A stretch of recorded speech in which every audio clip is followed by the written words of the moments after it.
Hello friends, let us now learn some important points about icthyosis.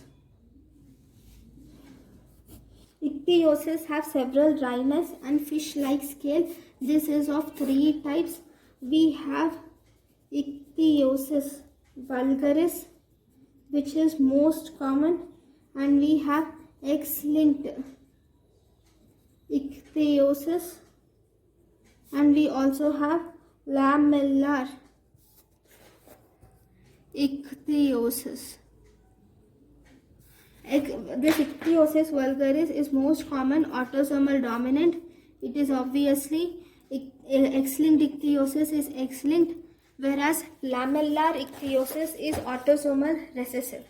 In icthyosis vulgaris, there is deficiency of filaggrin is seen in icthyosis vulgaris, whereas here there is deficiency of steroid sulfatase enzyme.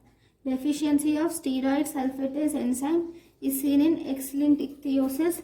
Then in lamellar icthyosis, there will be deficiency of transglutaminase enzyme is seen in lamellar ichthyosis, right?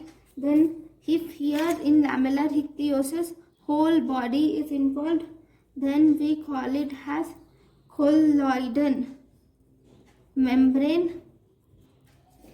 Okay, if whole body is involved in lamellar ichthyosis, then we call it as colloidal membrane or colloidal baby. In ichthyosis vulgaris, extensors are most commonly involved, whereas in X-linked ichthyosis, extensors and flexors, both these are involved in lamellar ichthyosis. There is one important type of ichthyosis which is called Harlequin ichthyosis. Actually, this Harlequin ichthyosis is autosomal recessive condition where the gene ABCA12 is defective, and this is Harlequin ichthyosis is the most severe form of ichthyosis that we see. Okay, thank you guys for watching my lecture. Thank you.